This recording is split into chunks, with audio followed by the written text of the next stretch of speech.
কলম্বো হোক কিংবা ঢাকা অথবা সিলেট, শহর ভিন্ন ভিন্ন হতে পারে, তবে বাংলাদেশ ক্রিকেটের সাম্প্রতিক সময়ে একটা ছবি অভিন্ন হয়ে আছে।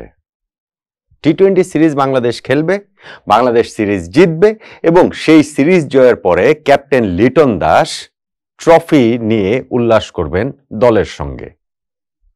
পরপর 3টা সিরিজ জিতে আমরা এশিয়া কাপ খেলতে যাচ্ছি। শ্রীলঙ্কায় গিয়ে শ্রীলঙ্কার বিপক্ষে জিতেছি, তারপরে ঢাকায় মিরপুরে পাকিস্তানের বিপক্ষে সিরিজ জিতেছি এবং সিলেটে এখন নেদারল্যান্ডসের বিপক্ষে সিরিজ বাংলাদেশ জিতলো।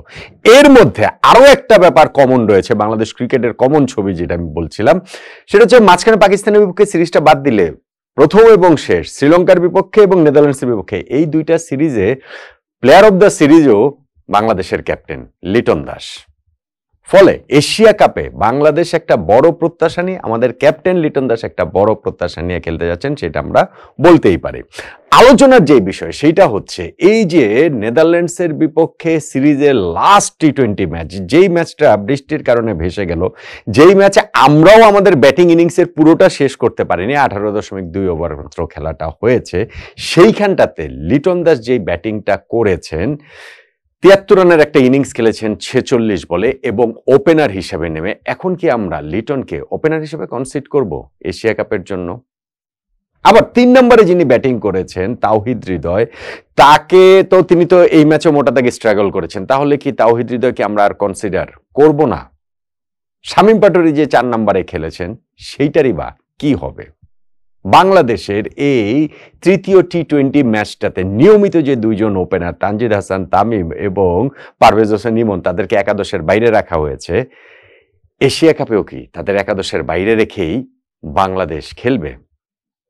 দেখুন, এগুলা আসলে কিছুই হবে না, বরং এই যে তৃতীয় ম্যাচটাতে বাংলাদেশ সাহস দেখাতে পেরেছে, নিয়মিত 2 ওপেনারকে বাইরে রাখতে পেরেছে। ভাই, এশিয়া কাপের কোনো একটা ম্যাচের দিন হঠাৎ করে আমাদের এই 2 ওপেনার তানজিদ তামিম এবং পারভেজ, যেমন হ্যাঁ তারা ধারাবাহিক না, খুব যে ধারাবাহিক তারা সেটা না, কিন্তু সাম্প্রতিক সময়ে তারা যেই ব্যাটিংটা দেখেছি সেটা টি-20 জন্য খুবই পারফেক্ট এবং আমরা এই মুহূর্তে আমাদের টি-20 সেটআপে এই 2 ওপেনারের স্লটটা নিয়ে মোটামুটি নিশ্চিত থাকতে পারি এই দুইজনই আসলে খেলবেন, এই দুইজনই খেলছেন। এই দুইজন যে থার্ড ম্যাচটাতে নেদারল্যান্ডসের বিপক্ষে বিশ্রাম দেওয়া হয়েছে এবং সেইখানটাতে লিটন দাস যে এরকম একটা ইনিংস খেলেছেন, তারপরও এই জায়গাটা নিয়ে কোন রকম কোনো সংশয় নাই। ইনফ্যাক্ট ওপেনার হিসেবে যে আরেকজনকে খেলানো হয়েছিল সাইফ হাসান, তিনি এই ম্যাচটাতে খুব বেশি রান করতে পারেন, কিন্তু যদি পারতেন, যদি খুব ভালো একটা ইনিংসও খেলতেন, তাহলে আমার মনে হয় যে তানজিদ তামিম এবং পারভেজ ইমনের একাদশের জায়গাটা ওপেনার হিসেবে ওই জায়গাটা নিয়ে কোন রকম কোনো সংশয়ের জায়গা আসলে থাকতো না। এই থার্ড ম্যাচটাতে বাংলাদেশ সেই এক্সপেরিমেন্ট করতে পেরেছে, বাংলাদেশ সেই সাহসটা দেখাতে পেরেছে যে না ঠিক আছে, আমরা আমাদের অন্যান্য জায়গাগুলো একটু দেখি। আমাদের ওই এশিয়া কাপে যদি হঠাৎ করে আমি বলছিলাম যে কোনো একটা ওপেনার আমাদের ইনজুরিতে পড়ে গেলেন, নিগলসে পড়ে গেলেন, অসুস্থ হয়ে গেলেন, সেই ক্ষেত্রে আমাদের আসলে ব্যাকআপ প্ল্যানটা তো থাকতে হবে। আমাদের সবসময় কি আমরা নাম্বার 1 মানে প্ল্যান এ নিয়েই কি আমরা এগোবো? প্ল্যান বি, প্ল্যান সি এগুলো আসলে থাকতে হবে না। তো সেই জায়গাটা আমাদের টিম ম্যানেজমেন্ট করার ব্যাপারে সাহস দেখাতে পেরেছে। আমরা জানি না এই থার্ড টি-20 ম্যাচটা যদি হতো সেক্ষেত্রে বাংলাদেশ জিততো না হারতো, আমরা জানি না যে বাংলাদেশের আসলে আরো ভালো ব্যাটিং করাটা উচিত, মানে নিশ্চয়ই ছিল। আমার কাছে মনে হয় যে এই স্টার্টটা আমরা পেয়েছিলাম সেটা আমরা আসলে কেন করতে পারলাম না। অবশ্যই এটা একটা ম্যাচ দেখে কোনো কনক্লুশন আপনি ড্র করতে পারবেন না, কিন্তু যখন সেই সুযোগটা থাকে, একটা ম্যাচেরও সেই অপরচুনিটিটা থাকে, সেই অপরচুনিটিটা আমরা আসলে নেব না কেন? সেকেন্ড ম্যাচটাতে যে বাংলাদেশ টস জিতেও আগে ব্যাটিং নেয়নি, আমাদের সবারই ওই আক্ষেপের জায়গা সেইটাই ছিল এবং টিম ম্যানেজমেন্ট এইখানটাতে থার্ড ম্যাচে কি করতো আমরা জানি না। তবে যেহেতু নেদারল্যান্ডস টসে জিতেছে, তারা যেহেতু বাংলাদেশকে ব্যাটিংয়ে আমন্ত্রণ জানিয়েছে, বাংলাদেশ ওই ব্যাটিং প্র্যাকটিসের সুবিধাটা আসলে পেয়েছে।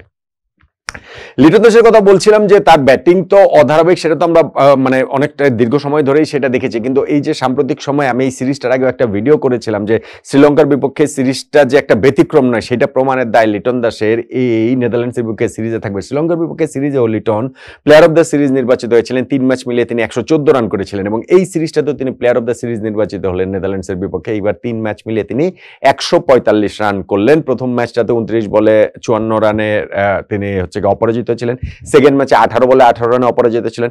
এই ম্যাচটাতে তিনি আউট হয়েছেন থার্ড ম্যাচে, যেই ম্যাচে আসলে তার সেঞ্চুরি পাওয়া উচিত ছিল, 2টা লাইফ হয়তো তিনি পেয়েছেন, কিন্তু দারুণ ব্যাটিং করেছেন। 46 বলে 73 রানের একটা ফ্যান্টাস্টিক নক লিটন খেলেছেন। যেহেতু একটা মাত্র ম্যাচে আউট হয়েছেন, সো 145 রান যে করেছেন এই সিরিজের লিটনের অ্যাভারেজও 145, তার স্ট্রাইক রেটও 155। ফলে সব দিক থেকে লিটন খুবই কনফিডেন্স নিয়ে এশিয়া কাপ খেলতে যাচ্ছেন, কিন্তু তিনি 3 নম্বরেই খেলবেন। মানে আমাদের ওই 2 ওপেনার পর 3 নম্বরেই খেলবেন যদি না আমাদেরকে আসলে প্ল্যান বিতে যেতে হয়।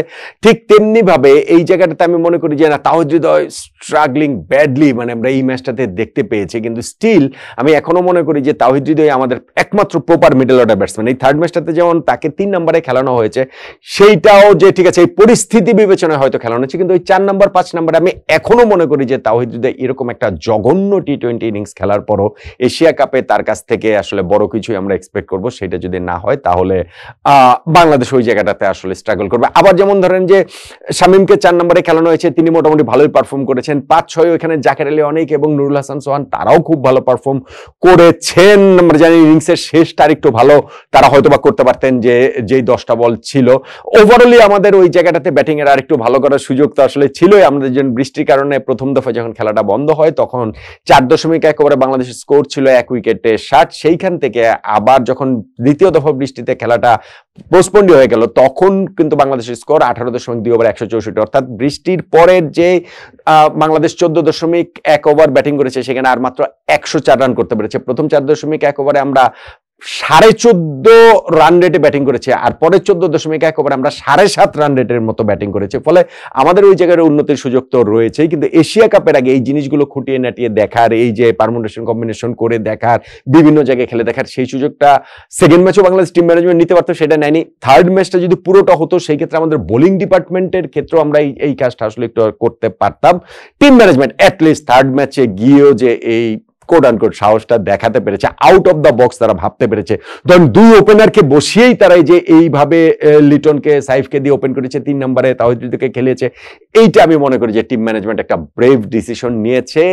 তারা ওই সমালোচনার ব্যাপারটা ব্যাক অফ দ্য মাইন্ডে রাখার পরেও এশিয়া কাপের জন্য এইটাকে আমার কাছে তাই একটা মানে ভালো প্রস্তুতির মতো একটা মানসিকতা নিয়ে এই ম্যাচটা বাংলাদেশ টিম ম্যানেজমেন্ট খেলতে নেমেছে, যেটা সেকেন্ড ম্যাচে অনুপস্থিত ছিল। ফলে এই ম্যাচেরই পারফরমেন্স দেখে এখন কিন্তু যদি আমরা বলি যে না লিটনকে ওপেনার হিসেবে খেলাতে হবে, বিষয়টা কিন্তু সেটা হবে না, বা কোনোভাবেই তাওহিদ হৃদয়কে খেলানো যাবে না, বিষয়টা কিন্তু সেইটা হবে না, বা শামীম পাটোয়ারিকে 4 নম্বরে খেলাতে হবে, বিষয়টা সেটা হবে না। যখন আমরা এশিয়া কাপেরটা হিসাব করবো, আমাদের এখানে গ্রুপ পর্বে 3টা ম্যাচ রয়েছে, ওই 3টা ম্যাচ যদি উতরে যেতে আমরা পারি, মানে প্রথম 2টা দলের মধ্যে থাকতে পারি, সেই ক্ষেত্রে আমাদের সুপার 4-এ আবার 3টা ম্যাচ আমরা খেলবো, তারপরে তো আবার ফাইনাল রয়েছে। তো অন্তত 3টা ম্যাচ বাংলাদেশ খেলবে, 6টা ম্যাচও হতে পারে, সর্বোচ্চ 7টা ম্যাচও হতে পারে। ফলে এইখানে আপনি 11 জন ক্রিকেটার নিয়ে এই লং টুর্নামেন্টের প্ল্যান আপনি করতে পারবেন না। সেই জায়গাটাতে পুরো স্কোয়াড লাগবে, পুরো 16 জনের হিসাবটাই আসলে লাগবে, যেইটা সেকেন্ড ম্যাচটাতে বাংলাদেশ টিম ম্যানেজমেন্ট ওইটা আসলে মিস করেছে বলে আমার কাছে মনে হয়। কিন্তু থার্ড ম্যাচে তারা সেটা ভালোভাবে করতে পেরেছে এবং এটার সুফল আমাদের